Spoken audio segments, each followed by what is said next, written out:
Johnny Dollar. Oh, I beg your pardon. This is Earl Pullman's residence. Well, it better be. Who's that, Earl? Who else? Now, listen, Johnny. What's the idea of sneaking out of the house on me this way and at the crack of dawn? Where are you, Earl? Down here at my office. What? Well, why not? I thought you and I were going fishing this morning. We are. Now, look, when you got down here to Sarasota, when was it, a week ago today? That's right, and you promised me this was one trip to Florida for nothing but fishing. Well, now, Johnny... So what happened? I wasn't here more than 15 minutes before you had me involved. Well, I know, and as soon as I cleared it up, what happened? You turned on a few days of windy, rainy weather, and all I can do is sit here. Look, will you listen The one to me? sunny day you picked to spend there in your office, my pal. Did I say I've come down here to work? What else? Well, now, you remember that item in the Herald Tribune the other day about your being here? Yes, and the one in the evening paper and the blurb on WSPB, and I thank you for the publicity. All right. What has that got to do with the weather and the fishing? Well, I said, will you listen to me? Okay. And it better be good. Well, it is, and you're going to love it. Now, all that publicity you just mentioned has every fishing guide within miles making offers to take you out on the Gulf. You know, to prove to you once and for all that the fishing down here is just as good as Todd Swam and his Chamber of Commerce advertise. So I came down here to look over these offers and decide which one we'd take advantage of today, now that the weather's cleared. And have you? I have. Old Captain Barney Beale. Good. He runs a half-baked fishing camp down at Lemon Bay and is not only a good skipper, but he happens to be a client, a policyholder. Uh-huh. And he guarantees to find us snook, sea trout, blues, bonito, pompano, kings, anything you want. So if you'll hop into my car and pick me up, we'll be on our merry way. Now, you sure there isn't some teeny little unimportant insurance matter that maybe I'd better just kind of look into before we head for the briny deep? No, sir, Johnny, I swear it. I promise. Cross my heart and hope to die. Well, you coming? Okay. I'm coming. But if he tries to get me involved in another mess...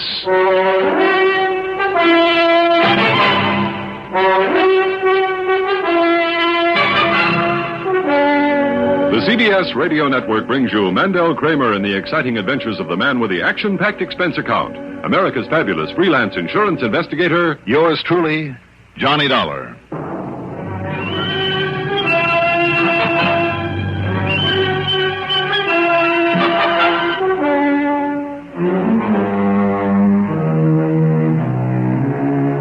Expense account submitted by Special Investigator Johnny Dollar to Tri-State Life and Casualty Insurance Company branch office in Sarasota, Florida, where I thought I had gone for a few days of fishing.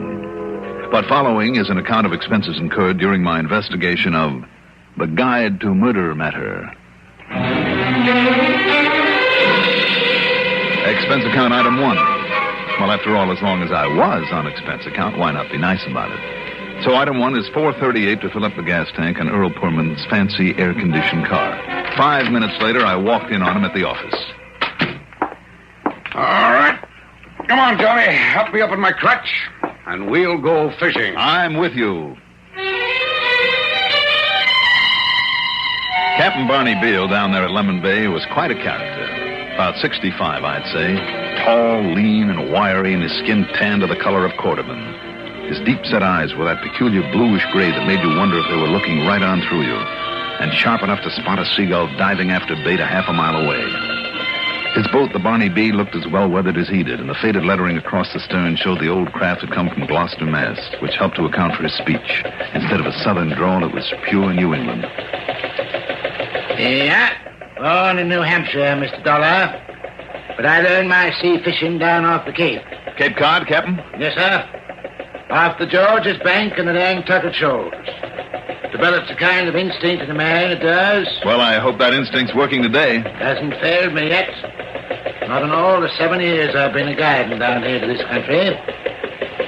Now, you see that long stretch up ahead with the mangrove islands on to either side? Yep. Snook Alley, they call it. Now then, let's see if we can hook up one or two.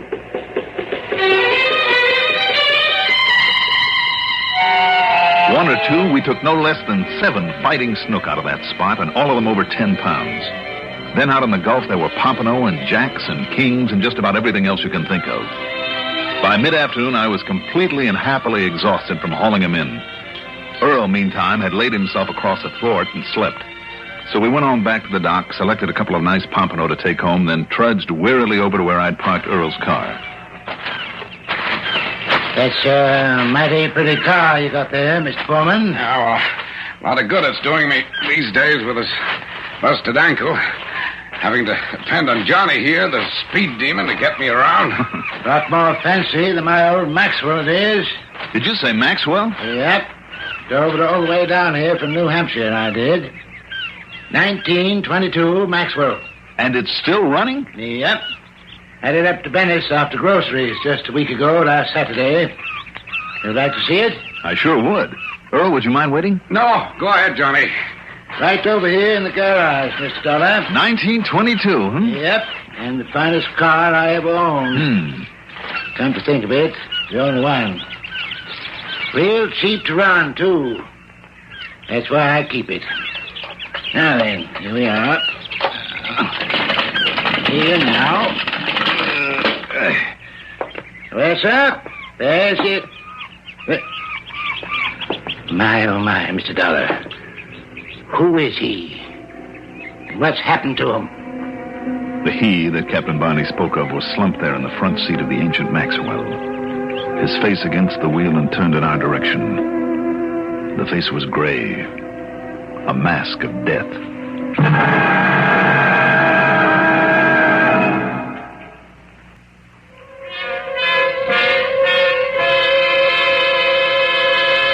A quick examination of the body made it pretty evident that the man, whoever he was, had died of carbon monoxide poisoning. What's more, the ignition switch of the old Maxwell was in the on position. The gasoline gauge said empty. More important, I could find no marks on the body that might have indicated a struggle of any kind. My, Mr. Dollar, this is a terrible thing. Terrible. Do you know who he is, Captain Barney? No, can't say I ever saw him before in my life. But he's certainly dead, isn't he? He's certainly dead. Handsome man, too. Can't be more than maybe 50, 55 years of age. Mm-hmm. Look at that beautiful head of hair. Oh, nice clothes, too, yeah. You better not touch him. Oh, don't you worry about that. When did you say you last used this car of yours, Captain? Week ago, last Saturday. Did you fill the gas tank then, by any chance? Yep, filled it up the top. See, huh? Empty now. Yes. And the garage has been locked ever since? Ever since, Mr. Dollar. Nobody else but me has a key for it. But now, look here, sir. Don't touch anything, Captain. Oh, I won't, sir, I won't. You see here, latch on this window is open. Let's see.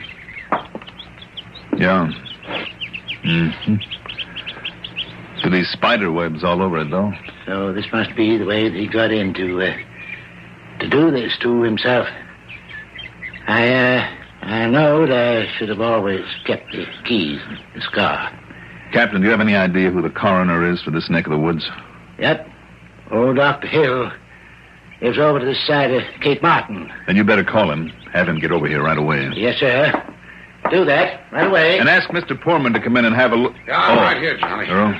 What's all the excitement? Look for yourself there behind the wheel of the old Maxwell. Ooh. Yeah.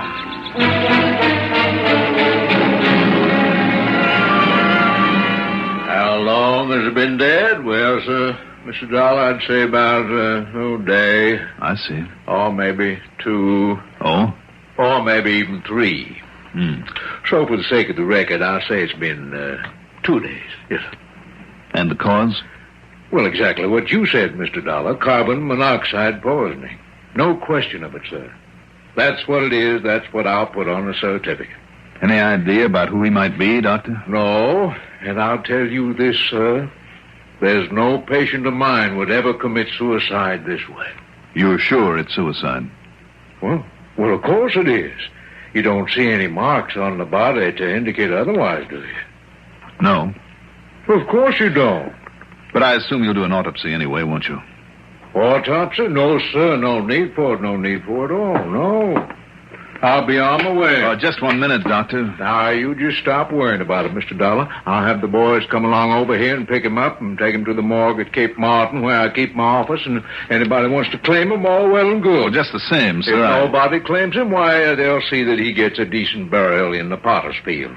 And that'll be that. So you just stop worrying about him, huh? Okay. you're the doctor. That's right. Good day, Mr. Pullman. Captain Barney. Bye, Doctor. Goodbye, Doctor. Good day to you, Doctor. Well, Mr. Dollar. You're absolutely sure you don't recognize him, Captain Barney, now that you've had another look at him? Absolutely certain, Mr. Dollar. Well, I know he isn't any client of ours, so the doctor says, Johnny, why worry yourself about it? No point in it. Yes, maybe you're right, Earl. Sure, leave it up to local police if there is anything to investigate. And you don't really think there is, I hope. Well, come on, Johnny. Let's get on back to Sarasota before you start trying to blame me for getting you involved in something. Earl, why don't you and Captain Barney load those fish into the car, while I take just one more look at this? Instead of wasting time on further examination of the body, I went back for another look at the window that Captain Barney had pointed out, where the dead man had apparently made his entry, carefully closing it after him. One of the panes was a brand new one, put in only recently. By whom? And why? There were several shards of glass from the old pane there on the floor, so I picked up one of them, cleaned it very carefully, and then by the simple expedient of moistening the corpse's hands, took a set of fingerprints. Then I joined the others at the car. Well, at least let me pay you something for the trip today. Not a bit of it, though I thank you, Mr. Foreman. It was a pleasure and a privilege to be a guide for a famous man like Mr. Dollar. Writ up in all them papers and all, and on the radio. Well, we're certainly much obliged then, aren't we, Johnny? Of course. Next time I'll have to make my regular charge. Well, don't you worry, Captain Barney. We'll be down here again. Right. Maybe very soon.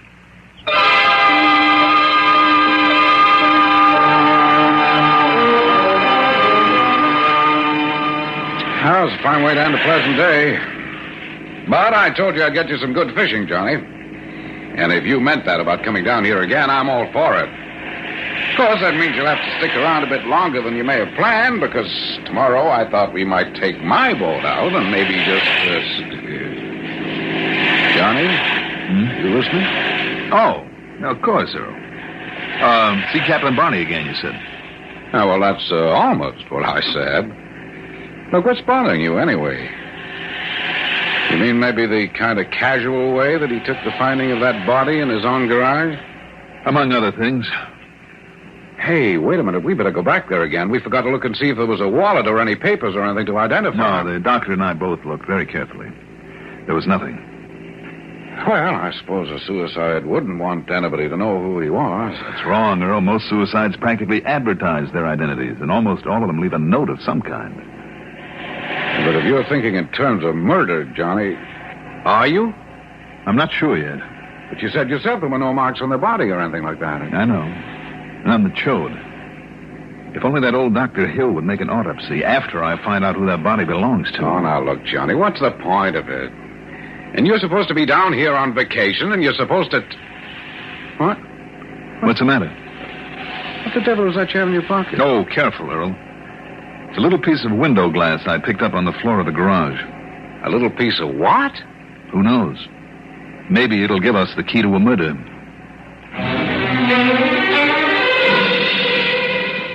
Back in Sarasota, after leaving Earl at his home on Oyster Bay, I drove into police headquarters. The man I went to see was another Barney, Lieutenant Barney Phillips. He'd been of tremendous help to me many times before, and I knew that he would be again if he could. Well, sure, Johnny. Be glad to cooperate. All we can, all of us. But aren't you kind of shooting in the dark on this one? Well, maybe and maybe not. The point is that unless the police down there show a little more interest than old Dr. Hill... Look, if you can have your lab crew photograph the prints that I have on this sheet of glass, will you? Well, then send them on to Washington? Yeah. It might take a little time, Johnny, to get a report back on them. Good. I'll spend it profitably. Fishing.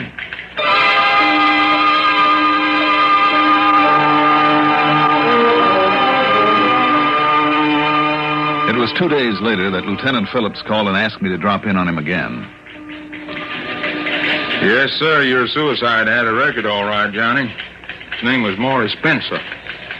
Maury Spencer? Yes, sir. He used to operate up in New England along the coast, dealing mostly in fishing boats. I see. Haven't heard from him, or, well, that means he hasn't been caught in trouble, though, for a couple of years. You said dealing in fishing boats, hmm? Racket as old as the sea itself. He'd steal a boat, sneak it into a yard, repaint it, and disguise it pretty well, then pass it off on some sucker who thought he was getting a bargain. Mm-hmm. Must have been pretty active, too, because, well, he sure had enough aliases. Here, you look at this. Maury Spencer, alias Spencer Morrison, alias Rusty Spangler, alias Baldy Spangler, alias... Did you say Baldy? Oh, here, I completely forgot to show you this picture of him. This man, your suicide? What? Well, there is some resemblance here, but I'm not sure. See, a little bald spot on top of his head. I don't get it. Well, now, look, Johnny, if those prints were his, this has to be him. Of course. Plastic surgery. What? If he had the record you say he had, why not plastic surgery? Well, sure, an awful lot of crooks have done it, you know. Now, wait a minute, though. Here in the picture, this bald spot. That body had bushy hair all over his head. Well, I never heard of plastic surgery for that. Captain Barney even went so far as to mention it himself, that nice head of hair. Okay, Lieutenant. Thanks a lot. Well, where to now, Johnny? Maybe to prove that suicide was a murder.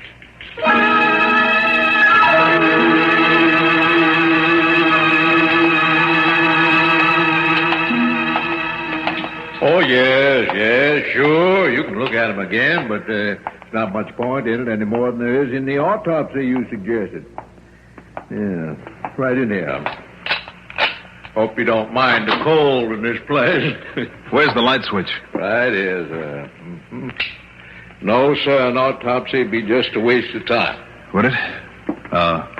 Which drawer, Doctor? Right here.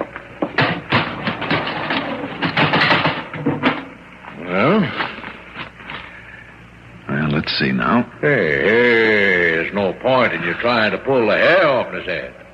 Isn't there? Well, look, Doctor. Oh, great day.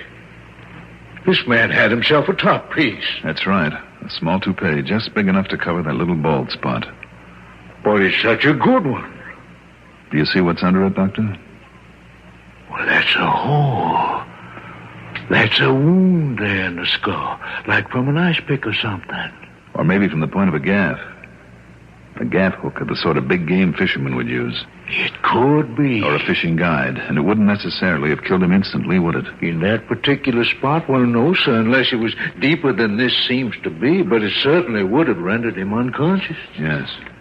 So that he could be propped up in that old car, the engine turned on, the garage closed up, and the actual death would be, as you said it was, due to carbon monoxide poisoning. Why, yes, sir. Okay.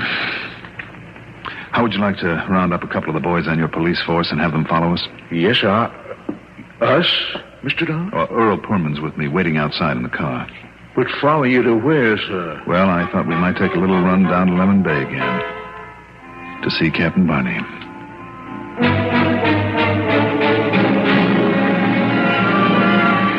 And it really was a murder. I'm afraid so, Earl.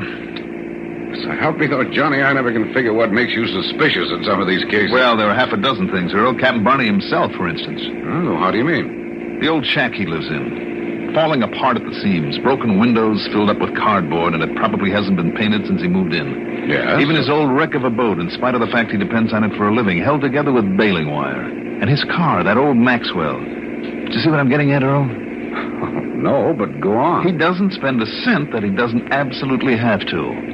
Oh, no, I get the message. So he's not the type to be giving anything away, not even a fishing trip. Right. Unless he has a purpose. In this case, he wanted me around so there wouldn't be any suspicion of him, even when he led me to that corpse on the excuse of showing me the old car. And he's the one who brought up the subject of cars, remember? Yes, you're right, but even so, Johnny... Other things, too. In spite of the way that he neglects the house and the boat and the car, he was very careful to replace the broken glass in the window of the garage to seal it up. Why? To hold in the exhaust fumes after he turned on that engine. Well, that's enough for me.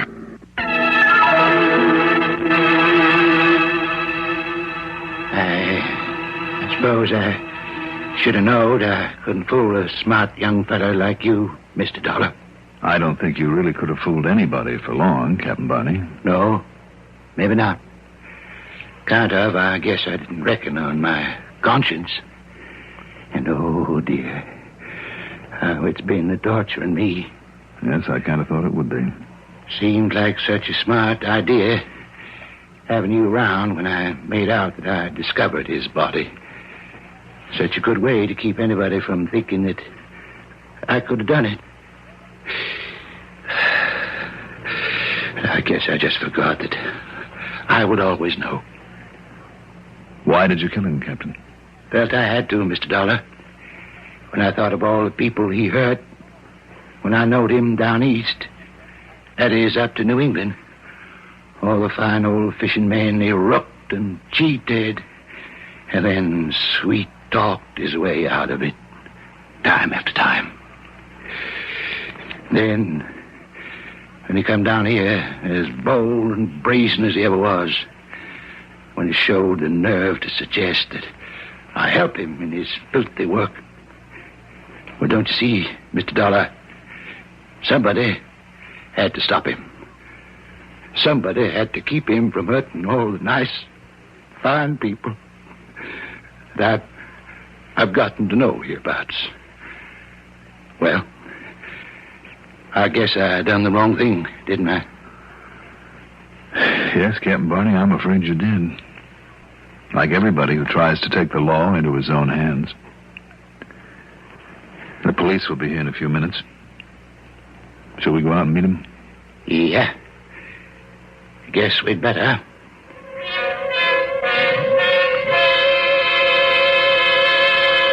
I don't know. Who am I to judge? But I hope they handle the old fellow as gently as possible in spite of what he did and must pay for. Expense account total? Well, this time it's only plane fare and incidentals for the trip back to Hartford. Call it $85. Yours truly, Johnny Dollar.